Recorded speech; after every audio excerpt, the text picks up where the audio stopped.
Tapi kalau datang kepada Tuhan, rasa damai sejahtera itu pasti bertahan lama.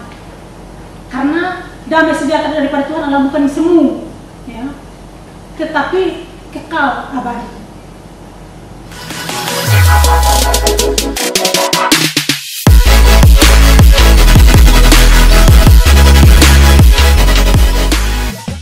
Yosia berumur 8 tahun pada waktu ia menjadi raja, dan 31 tahun lamanya ia memerintah di Yerusalem. Nama ibunya ialah Yedida binti Edaya dari Boska. Ia melakukan apa yang benar kepada Tuhan dan hidup sama seperti Daud, bapa ibunya, dan tidak menyimpang di kanan atau kiri. Dalam tahun yang ke-18 zaman Raja Yosia, maka raja menyuruh Safan bin Asalia bin Mesulam, panitera itu, ke rumah Tuhan, katanya, "Pergilah kepada ibu Hezekia, suruhlah ia menyerahkan seluruh uang yang telah dibawa ke dalam rumah Tuhan, yang telah dikumpulkan dari pihak-pihak oleh penjaga-penjaga itu." Baiklah, itu diberikan mereka ke tangan para pekerja yang diangkat untuk mengawasi rumah Tuhan, supaya diberikan kepada tukang-tukang yang ada di rumah Tuhan untuk memperbaiki kerusakan rumah itu, yaitu kepada tukang-tukang kayu, tukang-tukang bangunan, bagi tukang-tukang tembok, juga bagi pembelian kayu dan batu pahat untuk memperbaiki rumah itu. Tetapi tidak usahlah mengadakan perhitungan dengan mereka mengenai uang yang diberikan ke tangan mereka, sebab mereka bekerja dengan jujur. Berkata Imam Hezekia kepada Safan panitera itu, "Telah kutentukan kitab Taurat untukmu."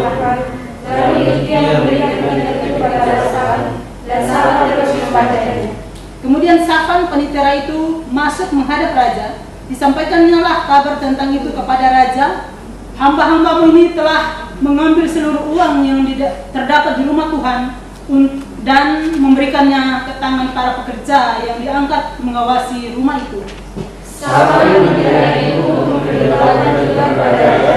Imam Hizkia telah memberikan kitab kepadaku, lalu Safan membacakannya di depan raja. Segera sesudah raja mendengar perkataan kitab Taurat itu, dikoyakanlah pakaiannya. Kemudian raja memberi perintah kepada Imam Hizkia, kepada Hakan bin Safan, kepada Akbor bin Mika, kepada Safan panitera itu, dan kepada hamba raja, katanya, Pergilah, mintalah petunjuk Tuhan bagiku, bagi rakyat, dan bagi seluruh Yehuda tentang perkataan kitab yang ditemukan itu. Sebab hebat kehangatan murka Tuhan yang bernyala-nyala terhadap kita, oleh karena nenek moyang kita tidak mendengarkan perkataan kitab ini dengan berbuat tepat seperti yang tertulis di dalamnya. Maka pergilah Imam Hizkia, raja menghapus Safan dan saya kepada Nabi Yehuda, istri seorang yang merus pakaiannya, yaitu Salum bin Tiga bin Harkas. Nabi itu tinggal di Yerusalem di perkampungan baru. Mereka memberitakan semuanya kepadanya. Perempuan itu menjawab mereka, "Beginilah firman Tuhan Allah Israel, katakanlah kepada orang yang menyuruh kamu kepadaku, Beginilah firman Tuhan, sesungguhnya aku akan mendatangkan malapetaka atas tempat ini dan atas penduduknya, yakni segala perkataan kitab yang telah dibaca oleh Raja Yehuda. Karena mereka meninggalkan aku dan membakar korban kepada Allah lain dengan maksud menimbulkan sakit hatiku dengan segala pekerjaan tangan mereka. Sebab itu kehangatan murkaku akan bernyala-nyala terhadap tempat ini dengan tidak padam-padam." Tetapi kepada Raja Yehuda yang telah menyuruh kamu untuk meminta petunjuk Tuhan, harus kamu mengatakan demikian, "Beginilah firman Tuhan Allah Israel mengenai perkataan yang telah kau dengar itu. Oleh karena engkau sudah menyesal dan engkau merendahkan diri di hadapan Tuhan pada waktu engkau mendengar hukuman yang kufirmankan terhadap tempat ini dan terhadap penduduknya, bahwa mereka akan mendasarkan dan menjadi kutuk. Dan oleh karena engkau mengoyakkan pakaianmu dan menangis di hadapanku, aku pun telah mendengarnya. Demikianlah firman Tuhan." Kita bersama-sama. "Sebab itu sesungguhnya aku akan mengumpulkan engkau kepada nenek moyangmu, dan engkau akan dipindahkan dalam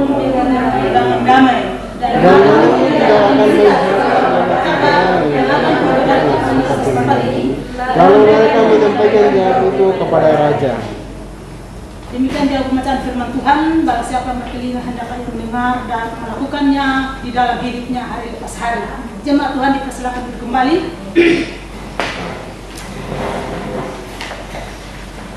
Bapak Ibu kasih dalam Tuhan kita Yesus Kristus. Dari judul yang diberikan oleh Lembaga Alkitab Indonesia ini, yaitu Yosia Raja Yehuda, Kitab Taurat ditemukan kembali. Dan setelah kita baca bersama setiap ayat demi ayat dalam pasal ini, saya coba memberikan tema baru, tema kecil untuk kita pagi hari ini, yaitu dibaharui untuk membaharui. Bapak Ibu kasih dalam Tuhan, ada satu pepatah mengatakan dari mata turun ke hati. Itu biasa ada di dalam setiap anak muda. Ya. Kalau cowok naksir cewek, nah pasti dia diamat-amati dulu. Nah, seperti apa cewek ini? Kira-kira cocok nggak ya jadi teman hidup saya atau jadi teman saya? Dan demikian sebaliknya, cewek pun demikian. Ya.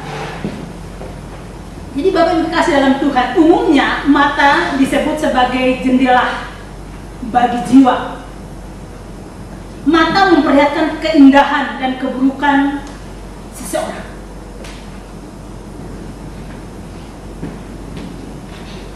Keburukan yang akan direspon oleh jiwa dan kemudian mengolahnya menjadi keinginan, penolakan, kekaguman dan sebagainya. Ya, bagi anak-anak muda yang tadi masih cari jodoh atau cari teman hidup, respon, ya, dengar baik-baik itu, ya, lihat dari mata baru turun ke hati. Ya itu kata pepatah ya, tapi nggak tahu dalam penilaian anak muda zaman sekarang. Apakah hanya lihat casingnya saja, kayak HP casingnya bagus banget nih. Nah belum tentu dalamnya bagus atau tidak. Jadi itu yang perlu diperhatikan dalam melihat atau meresponi sesuatu. Bapak Ibu dikasih dalam Tuhan.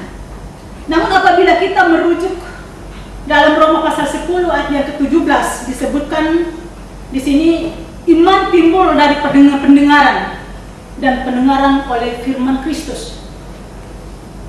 Pernyataan Paulus ini menegaskan bahwa kemampuan percaya datang dari mendengar firman, itu firman Tuhan. Mendengar dimaksud bukan hanya menggunakan telinga, tetapi juga hati sebagai tanda ketaatan akan firman Tuhan. Jadi mendengar firman yakni bermakna taat atau dengar-dengaran, ya, taat pada firman Tuhan. Jadi melahirkan iman dan keyakinan. Bapak Ibu kasih dalam Tuhan Yesus Kristus, inilah yang dialami oleh Yosia, ya, Raja Yehuda. Pada waktu itu atau pada waktu ia melihat gulungan kitab atau gulungan kitab Taurat, ya, dan meminta untuk dibacakan, ia bukan saja mendengar firman, tetapi juga mengalami pengalaman spiritual, yakni percaya pada firman itu, dan kemudian menyadari segala kesalahan bangsa Israel, itu bangsanya yang tidak taat. Jadi jika Bapak Ibu kasih dalam Tuhan tadi baca dan sambil merenungkan ayat demi ayat dari bacaan kita tadi, maka ada beberapa hal penting atau beberapa hal menarik dari kisah Raja Yosia, ya, dalam pembacaan kita tadi. Dan dilihat dari beberapa pokok penting ini, yaitu yang pertama kita perhatikan siapakah Yosia. Nama ini atau nama Yosia ini, ya, tentu bukan nama orang Indonesia, ya.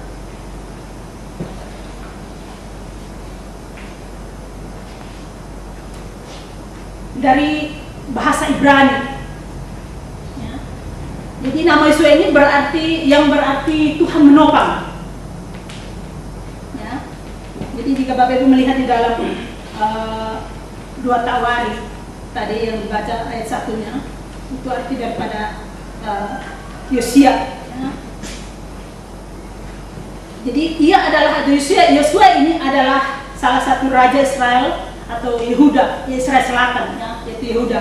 Ya. Seorang raja yang masih muda belia. Usia, setelah membaca itu saya pernah tanya sama Pak Gembala, wah, dia umur 8 tahun ini kira-kira apa yang bisa dia kerjakan usia segitu? Kan usia anak-anak yang masih ya senangnya bermain, bukan mengerjakan hal-hal yang berat, apalagi memikirkan rakyat bangsa sebanyak itu. Ya. Usia yang masih sangat muda, ya. Jadi Yosia ini adalah anak dari raja sebelumnya, yaitu Raja Amon, ya. Yaitu perhatikan di dalam lihat ke depan, ya, di pasal 21 atau yang 26, ya. Nah, ayatnya Yosia ini adalah seorang raja yang melakukan hal-hal yang jahat, ya, di mata Tuhan, ya. Seperti juga yang dilakukan oleh kakeknya, yaitu Manase.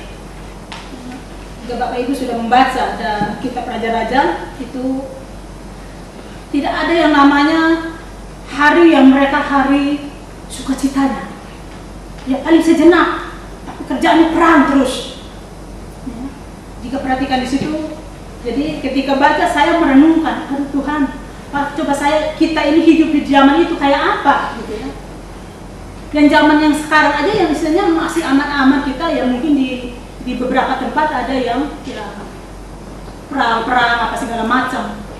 Tapi di sini kita masih hidup aman, ya. Jauh dari yang namanya kekerasan dan lain sebagainya.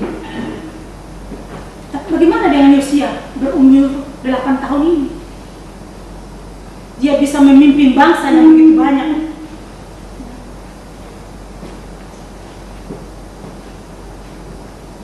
Jadi Bapak Ibu kasih dalam Tuhan, Yosia tidak menjadi seorang raja yang berbuat jahat seperti kakek nenek mereka atau neneknya atau ayahnya atau kakeknya, ya.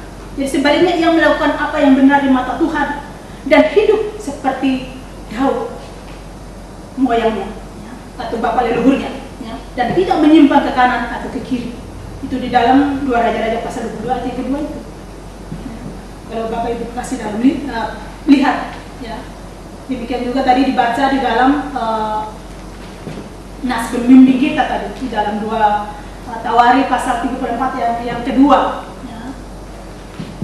Dan juga terdapat di dalam ayat yang kedua di bacaan kita pagi ini. Jadi sebagaimana disebutkan tadi, ya, yang kita baca, ia berbeda dari ayah dan kakeknya, ya. Yosia ini sangat berbeda. Pada usia yang masih muda, ya muda belia, yakni berumur 16 tahun, pada masa pemerintahannya itu 18 tahun, ya, udah 18 tahun. Yosia mengambil sikap dan pilihan iman yang penting, yakni mencari Allah Daud, ya, bapak leluhurnya.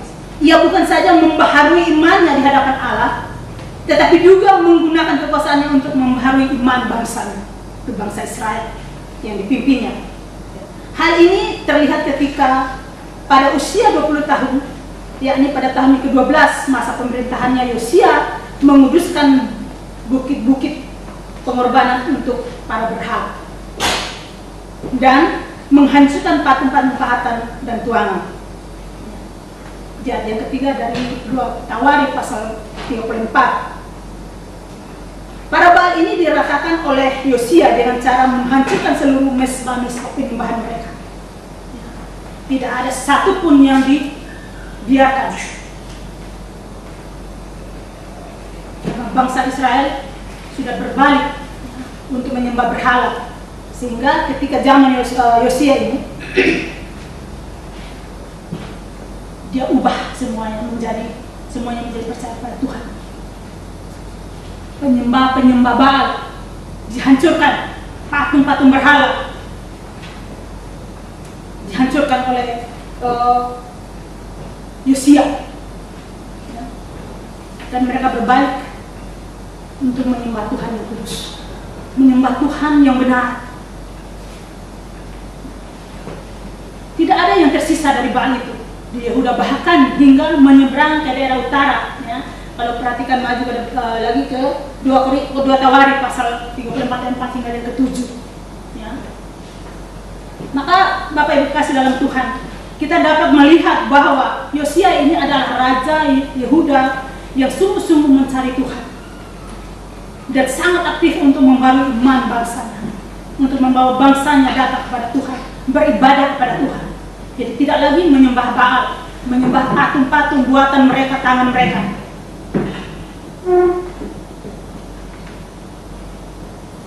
Tidak heran Bapak Ibu kasih dalam Tuhan, jika pada bacaan kita ini ia disebut sebagai pribadi yang tidak menyimpang ke kanan atau ke kiri, dia tidak. Dia benar-benar punya pandangan hidup. Dia benar-benar berubah, melakukan apa yang benar-benar di mata Tuhan. Bapak Ibu kasih dalam Tuhan. Lalu yang kedua, kita lihat di ayat yang ketiga hingga yang ke-7, yaitu ada milik Tuhan untuk Tuhan. Setelah menghancurkan fasilitas penyembahan kepada para Baal, Yosia menuntun umat untuk kembali menyembah Tuhan. Namun, karena cukup lama orang Israel ini meninggalkan bait Allah, ya, atau tidak lagi beribadah di bait Allah, maka rumah ini tidak lagi terurus, rusak. Ya, bagaimana kalau misalnya ya saya kayak satu ruangan yang tidak pernah lagi ditempati, ya hancur, penuh dengan laba-laba dan sebagainya. Ya, karena tidak ada lagi orang yang datang ke tempat itu, apalagi datang beribadah ke rumah Tuhan, karena mereka sudah berubah berbalik untuk menyembah berhala. Ya. Jadi Bapak Ibu kasih dalam Tuhan, Yosia melakukan upaya untuk memperbaiki rumah Tuhan. Ya. Proses perbaikan rumah Tuhan itu berlangsung sejak awal, ya, penghancuran fasilitas para penyembah Baal. Hal ini terlihat dalam ayat yang kelima, ya, bahwa pekerja bukan baru mulai mengerjakan, tetapi sudah berada di rumah Tuhan untuk memperbaikinya. Jadi begitu mulai menghancurkan atau menghancurkan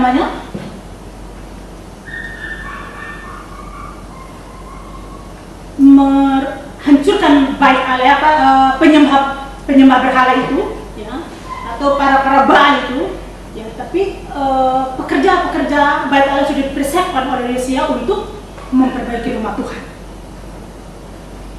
Jadi Bapak Ibu kasih dalam Tuhan, proses perbaikan rumah Tuhan ini dimulai oleh Yosia melalui penggalangan dana.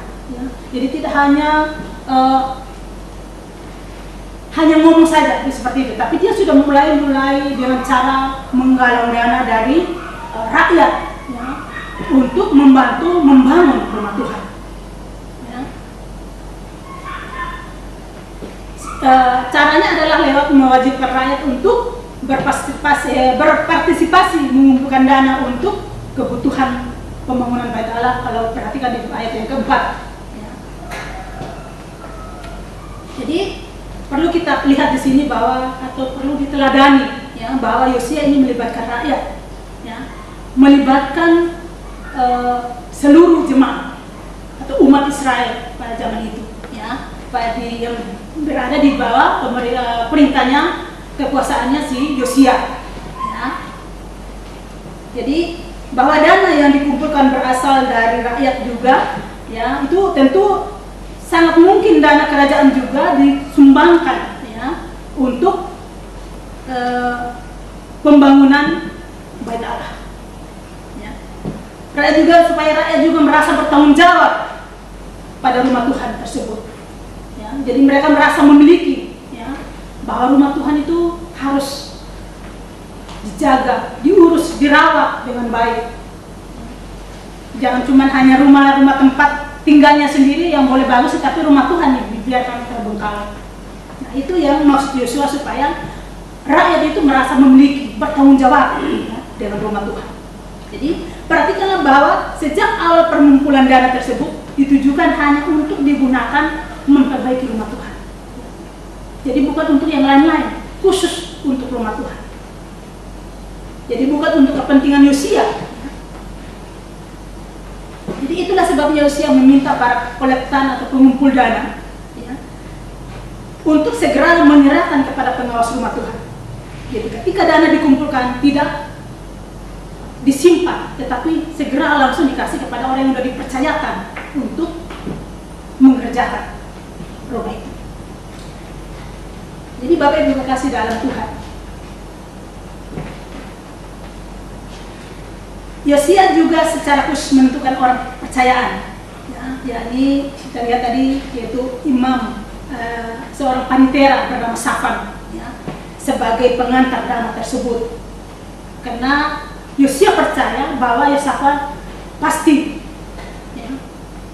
tidak kayak orang yang zaman sekarang, biar 1 lembar 2 lembar diseok dulu kalau orang bilang, seok masuk kantor.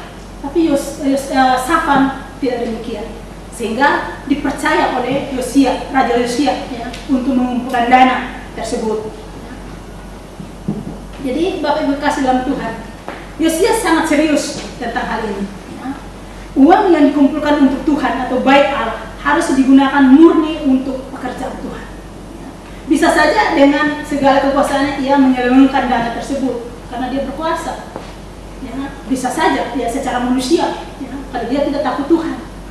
Bisa saja dia selewengkan mungkin untuk kepentingannya, untuk diperfoya-foya, untuk kesenangan diri, atau untuk keperluan keluarga. Tetapi Bapak Ibu kasih dalam Tuhan, kita lihat di sini bahwa Yosia tidak demikian.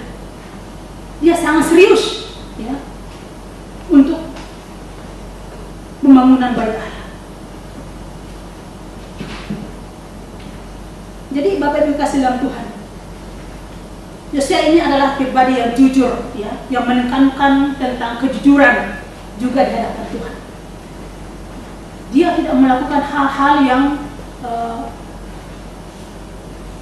merugikan orang lain dan untuk menguntungkan dirinya sendiri. Jadi Bapak Ibu kekasih, diperhatikan di ayat yang ke-7.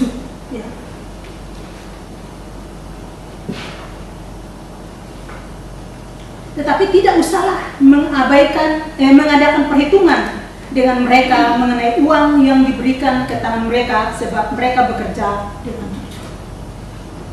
Tidak perlu membuat perhitungan dengan Tuhan. Orang Tuhan lihat kok apa yang kita kerjakan. Tuhan tahu kok apa yang kita kerjakan. Apakah itu hanya untuk kepentingan pribadi kita, atau memang benar untuk pekerjaan Tuhan.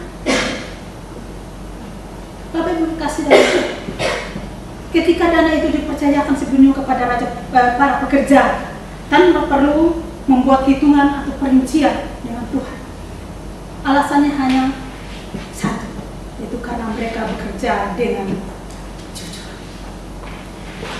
Yosia tahu bahwa pekerja yang terpilih bukan orang sembarangan, orang-orang yang memang bisa dipercaya, sehingga ketika diberikan uang itu tanpa gitu, oh ini ada sekian 10 juta dan lain sebagainya, tidak.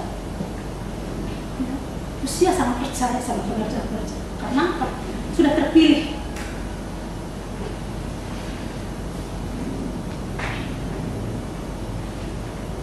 Jadi Bapak Ibu kasih dalam Tuhan, bisa jadi karena Raja memberikan kepercayaan yang tinggi kepada mereka.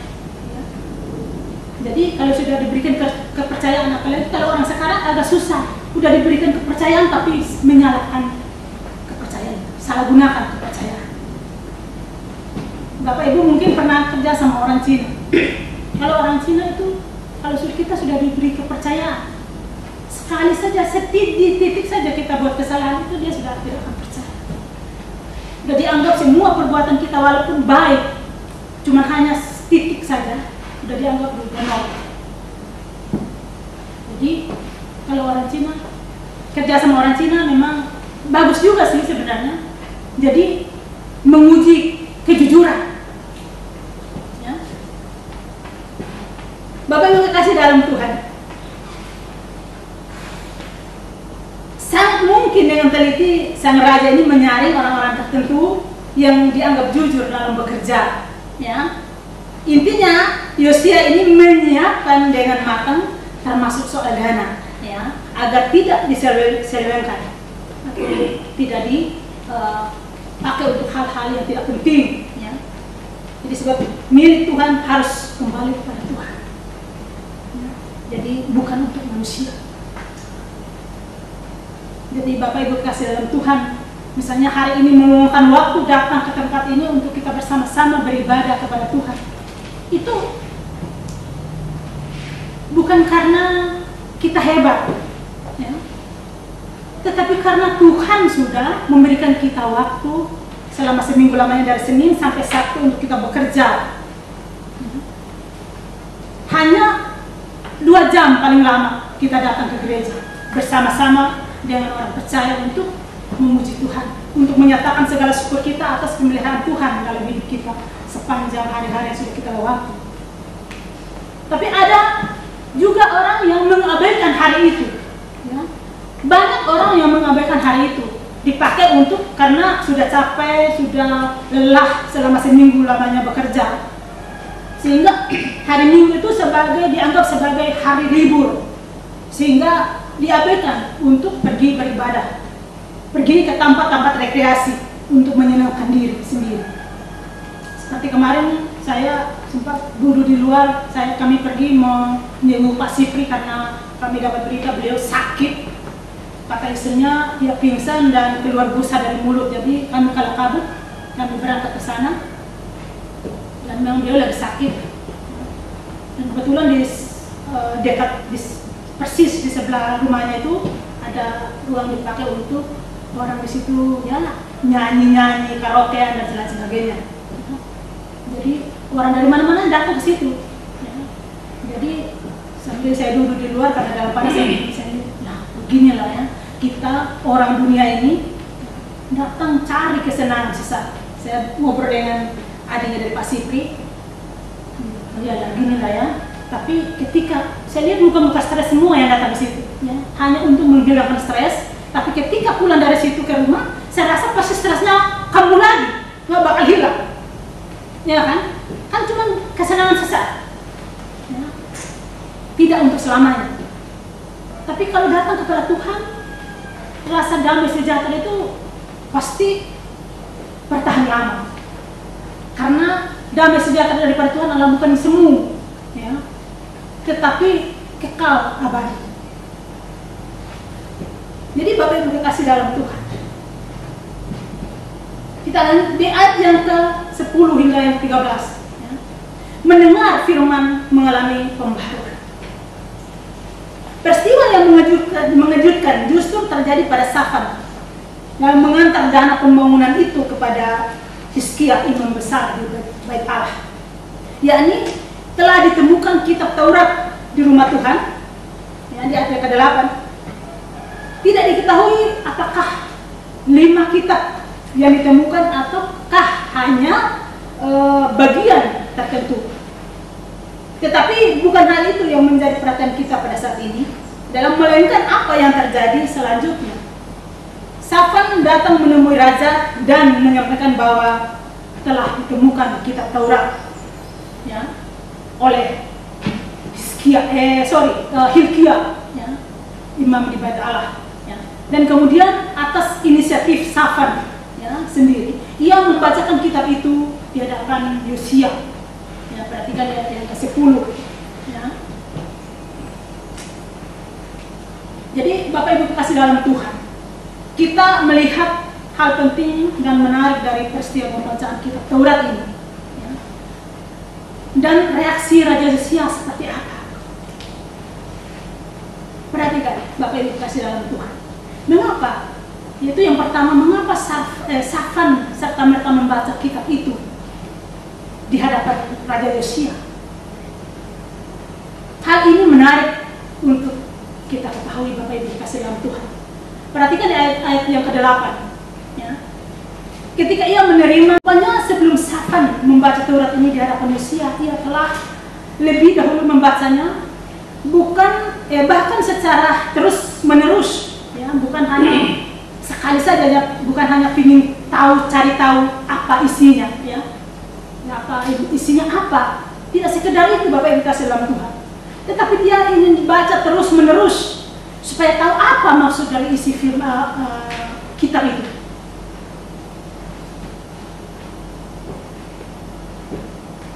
Jadi Bapak Ibu kasih dalam Tuhan, firman Tuhan yang dibaca secara terus menerus itu menjadi kekuatan yang mendorong Safan membaca di hadapan raja. Lalu yang kedua Bapak Ibu kasih dalam Tuhan, apakah reaksi Raja Yosia ketika mendengar bacaan kitab Taurat itu? Di ayat yang ke-11 Bapak Ibu kasih dalam Tuhan dikatakan, raja dikoyakanlah pakaiannya ketika mendengar berita atau bacaan kitab Taurat itu.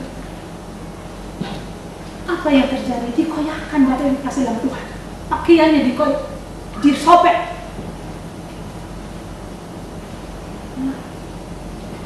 Hal ini menarik sekali Bapak Ibu kasih dalam Tuhan. Apakah kesalahan Yosia? Jika melihat ayat 2 dan uraian sebelumnya Bapak Ibu kasih dalam Tuhan, dengan bukankah Yosia terkenal sebagai pribadi yang takut akan Tuhan? Rupanya ini adalah reaksi terhadap dosa yang dibuat bangsa Israel. Nah, tadinya kita sudah dibaca ya, bahwa bangsa Israel tadinya berpaut menyembah berhala, dan sangat fatal Bapak Ibu kasih dalam Tuhan, sehingga membuat Raja Yosia merasa perih hatinya, sehingga sampai pakaian di badannya dikoyakkan, disobek. Kenapa? Bapak Ibu kasih dalam Tuhan, sementara Yosia adalah orang yang takut akan Tuhan.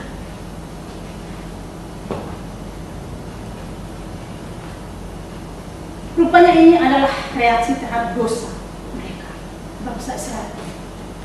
Tetapi juga jika membaca ayat yang ke-19, kita mendapatkan konfirmasi atau dari perkataan Tuhan sendiri bahwa sikap Yosia dipandang Allah sebagai cara dia merendahkan diri di hadapan Tuhan,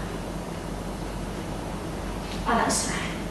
Jadi walaupun ia lurus di hadapan Tuhan, hal ini tidak membuat Yosia merasa diri benar.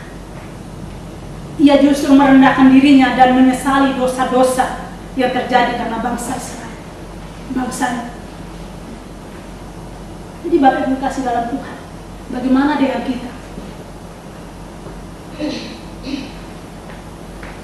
Perjalanan hidup kita seperti apa? Dan apakah kita menyesali itu di hadapan Tuhan? Ini Yosia, Bapak Ibu kasih dalam Tuhan, ini dosa bukan yang dia buat, tapi oleh bangsanya. Kita sebagai manusia tentu tidak terlepas dari yang namanya punya masa lalu kita. Entah itu masa lalu kita kelam atau masa lalu kita itu baik. Ya. Mungkin menurut kita baik-baik saja, tapi belum tentu di mata Tuhan baik. Jadi Bapak Ibu kasih dalam Tuhan. Lalu yang ketiga di ayat yang ke-13, penyesalan Yosia dan sikap merendahkan diri ini ternyata bukan dia cari muka dengan Tuhan, ya, supaya Tuhan perhatikannya seperti itu, bukan. Ya.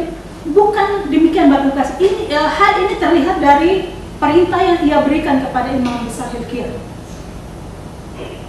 dan jajarannya di ayat yang ke-12. Agar mereka mencari petunjuk tentang apa yang mesti dilakukan oleh mereka.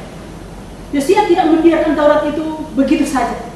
Justru meminta petunjuk tentang langkah yang harus diambil agar mereka tidak berbuat salah terhadap perintah yang baru saja mereka kenal itu yang luar biasa, yaitu kitab Taurat tadi. Apa aplikasinya bagi kita, aplikasi dalam Tuhan? Dari 3 poin yang kita renungkan tadi, itu berdasarkan kehidupan saat ini, yaitu pentingnya hidup. Pertama, pentingnya hidup mencari kebenaran di hadapan Tuhan dan kembali kepada iman yang sesungguhnya. Jadi logika berpikirnya begini, situasi dan keadaan, jabatan dan status sosial harusnya tidak menghalangi orang datang kepada Tuhan. Ada orang ya karena dia orang kaya, segala sesuatu bisa dilakukan dengan uang. Tapi keselamatan tidak dapat dibeli dengan uang. Perhatikan Yosia sebagai seorang raja, tapi dia merendahkan diri di hadapan Tuhan. Apa yang dia tidak punya. Ya. Jadi Bapak Ibu kasih dalam Tuhan. Keadaan, situasi, jabatan tidak membuat kita untuk menghalangi datang kepada Tuhan. Percaya dan merendahkan diri kepada Allah. Sebagaimana Yosia yang sejak muda mencari Allah nenek moyang. Lalu yang kedua, usia tidak menjamin keimanan seseorang. Usia karena masih muda atau sudah usia tua sama, ya, tidak menjamin ya, keimanannya.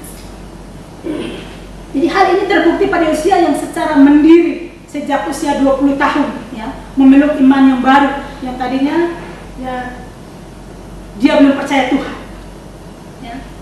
Yakni iman yang bertentangan dengan orang tuanya. Ya, orang tuanya tidak penyembah berhala tadi. Ya. Penyembah berhala 2 generasi ayah dan neneknya, ya kakeknya. Ya. Justru ia tinggalkan dan mengambil sikap menyembah dan memilih percaya pada Allah, pada Tuhan Allah Israel. Bukan itu saja Bapak Ibu kasih dalam Tuhan. Biasanya orang menggunakan kekuasaan dan status sosial untuk kepentingan diri. Tidak bagi Yosia. Justru sebagai raja ia memanfaatkan jabatannya untuk kemuliaan Allah dan menggiring bangsanya atau rakyatnya kembali kepada Tuhan dan dari penyembahan berhala untuk datang kepada Tuhan, menyembah Tuhan yang hidup, menyembah Tuhan yang benar, memperbaiki rumah Tuhan dan mempelajari Taurat Tuhan. Adalah suatu keseriusan bagi Raja Yosia yang memanfaatkan dengan benar jabatan dan kekuasaan. Jadi bukan memanfaatkan untuk hal yang buruk untuk rakyat, tetapi memanfaatkan kekuasaannya untuk membawa bangsanya datang kepada Tuhan. Berubah dari menyembah berhala menjadi menyembah Tuhan yang hidup. Jadi Bapak Ibu kasih dalam Tuhan. Untuk yang terakhir, yang ketiga, itu mendengar firman harusnya dibarengi dengan ketaatan pada firman itu. Jadi membaca firman Tuhan kita harus mentaati apa yang disuruh dalam melalui firman itu. Firmannya suruh ngapain? Harus kita taat.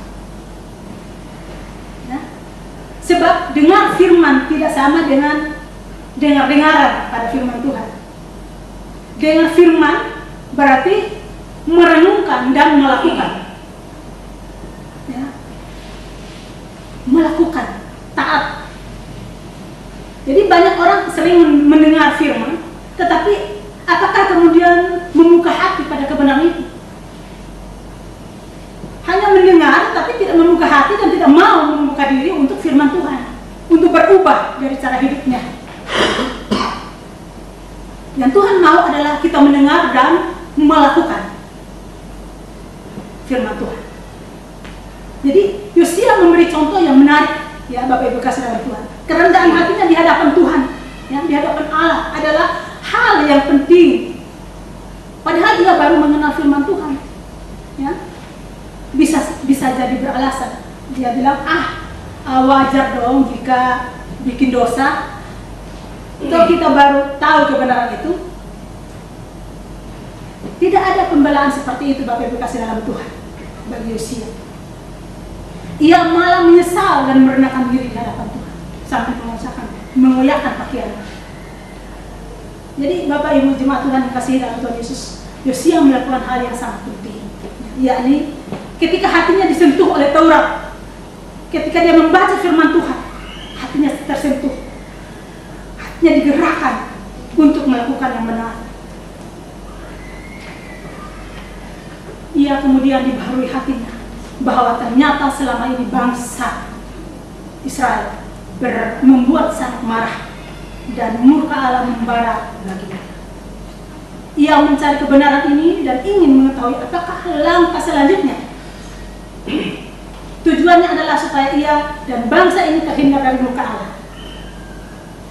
Jadi sangat penting untuk direnungkan bahwa setelah Yosia dibaharui dengan pemahaman yang baru, ia kemudian menjadi alat untuk membaharui bangsa Israel, bangsanya, agar mengenal Tuhan, anak Israel.